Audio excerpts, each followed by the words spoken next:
All right, babies, let's do this. I promised myself 6 videos today, and I'm only at 3. So let's talk about the customer questionnaire.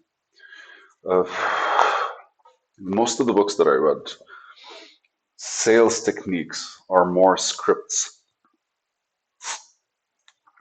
and every single especially for cold calling, when people are calling each other, what happens is they basically the feedback they get with how the customers respond allows them to change how they ask the question, how they approach the customer, and all the good stuff. It's a method. There's a book called Influence, and he mentions them in a more he calls them experts at something. He calls them com, compliance experts, right? Because they want you to comply. I'm trying to sell you something. And I figured I'd try this approach when it comes to these people. And beautiful book, by the way. I'd recommend anyone to read it. Although I don't think people would understand when they read it what they have to do to kind of dig deeper into it. But anyways, the conversation that was happening with them was, okay, so we're gonna call a couple of thousand people that have purchased from us over the past 8 years to 10 years, probably like 11,000. This company's been there for a while, and they've been doing good, right? It's just about time for some change, or else they start doing bad. The competition is catching up. More people are entering the market, and in order for them to be able to maintain their presence, now they have to evolve, or else the people, because they're not actually trying to survive anymore, they're doing well. And that creates a certain complacency. So the people that are trying to enter the market right now are kind of shipping from their fucking crew. So I have to build a strong customer base. And I'm like, well, let's start with the ones that we already have. And so the questionnaire is supposed to kind of take the person and put him in the house, put him directly in his house, and ask the right questions for him to kind of understand that water is an important thing and how you manage your water and how you handle your water. Now, I'm not going to teach you guys to take a shower for like 5 minutes, but I am going to tell them that where you preserve the water matters, and the quality of plastic matters, and the quality of your tank matters, the quality of your water matters, the filters. Like, there's a whole lot of stuff you have to be considering. And I want a certain preliminary understanding because my first campaign is going to happen like a month from now, a month and 2 days from now, is a campaign about Shismo, is the health awareness campaign, like the water health awareness campaign. And that one's relatively easy to approach because ultimately what we need to do is just kind of find links in the language that they're working with about blogs, or just talk to journalists and have journalists write like some stuff about it. And our job is to basically promote this kind of stuff in order to share them with these kinds of people.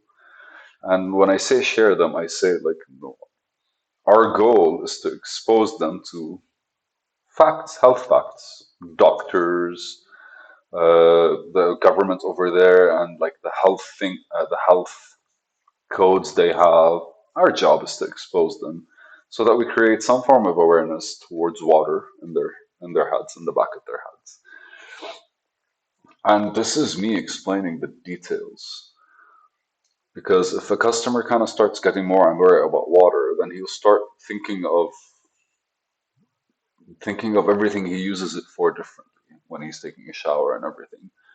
And that was a study as well at one point because studies.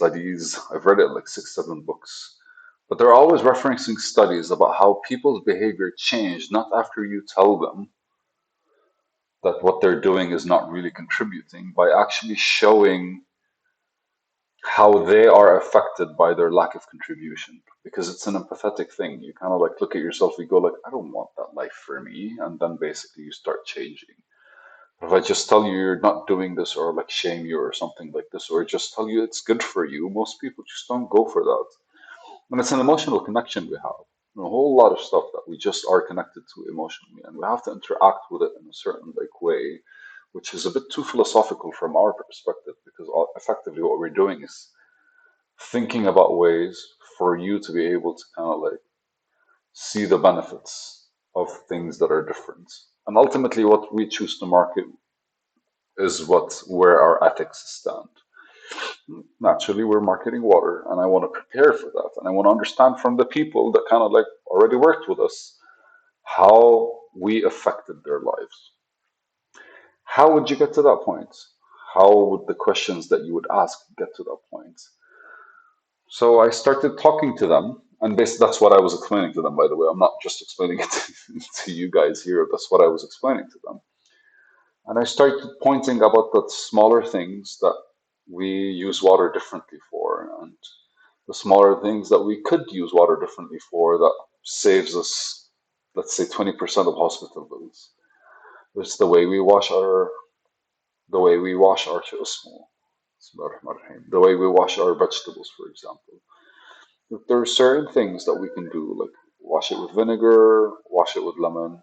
It's funny because, like, while having this conversation, one of them was like, "Yes, there's a guy that makes vinegar in this country, in this area, that buys his tanks from us." And I'm like, "Perfect, that's a partner for us." I made a note out of it, and then he got excited because he started thinking of different ways. One of them, again, the one that's actually responding to me, is the person that I'm always talking about. The other guy is always pointing at what they don't know instead of figuring out how we can actually do it.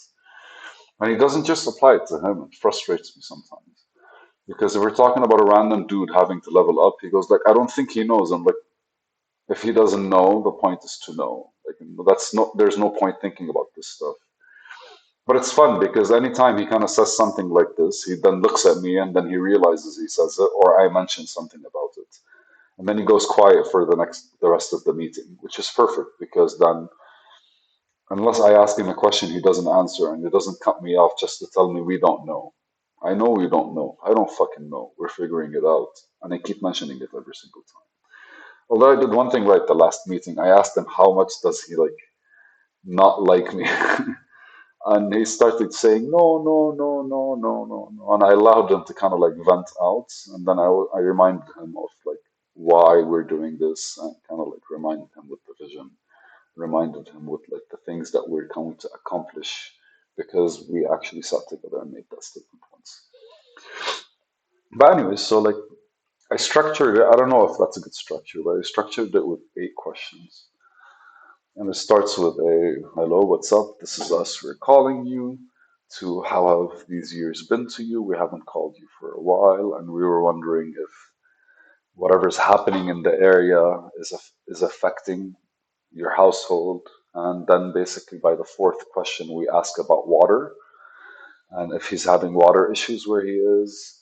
And then basically from there, we gauge if like he has our tank, so he has no issues, which is ultimately what we want to hear, but that doesn't actually give us new information because I want to see the issues they're actually going for that our tanks don't solve for us to be able to kind of like find a way to either like include our tanks in the solution for other people, or at the very least, like, if you're having shitty tanks, dude, it's as simple as that.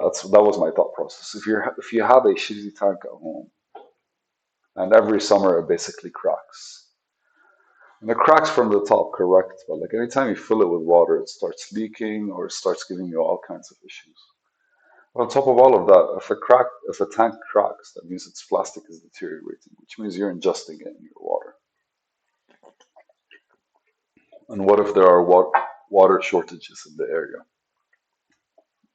Like you don't want to be sleeping at night wondering if you're gonna have water tomorrow or not. We went down that road. Ultimately, by the end of it, they kept trying to convince me that we need to sell them another tank. And I'm like, do we have to? And then I didn't know how to tell them we don't need to do that until I looked at them. I was like, do we have to sell them on the first phone call, or maybe we can sell them on the second phone call? And then they froze. Then I was like, maybe the first phone call is just like catching up, talking to them, like being friendly, building a relationship. The next phone call, maybe we can try to like squeeze in a tank for them to buy, or maybe just have some Some of them give us contacts for people they know that might need the tank or something like this. Like maybe we can utilize the selling point in a different way from them. Why can't we keep that open? And after like we literally debated this for like 4 meetings. And every single time they're convinced with what I'm saying and then they stop until I finally asked them. And I was like, what if we don't really have to sell them the first phone call? Because we can do 3 phone calls with them. And the first phone call, we learn a lot. And then the second phone call is designed specifically for what we learn from them. That changed their mindsets. They stopped like in the last meeting we had, they were not discussing how to sell the guy anymore. They were just discussing how best we can actually get the effort. And for me, it was a blissful feeling. Like the guy that's actually engaging with me was like, these are the questions I prepared, and we went over them, and I asked him some questions about them, and he agreed with some, he didn't agree with some, but ultimately we refined it. And then the next time he came up, I asked some more questions. But then he did was he went and he translated that questions to the actual language because me and them are speaking Arabic, but the people that we're selling to speak Kurdish. So while we were actually having this discussion with them, what they started doing while they were preparing the questions is asking people how they would feel towards those questions. And then we found a bit of like psychological tricks because some questions were a bit too like forward, but then a question afterwards, if they didn't know the answer, they would revert back to this question and answer it fully. So I saw ways where we can actually like jump from one thing to another and slowly engage in the actual process. It was fun. And that's basically my first marketing campaign, which we're starting in a couple of days. Tomorrow, we're meeting to agree if how the questions are going to be asked and how we're going to be receiving the reports because every time we call a customer, we need to get information. So how we get the information, how we write it, how we note it down, and what are the things we're going to finalize tomorrow. And hopefully by Sunday, by Saturday, which is when the week starts with them, we'll actually be able to start the first campaign. We're actually getting some work done. But yeah, I am excited and thank you for listening.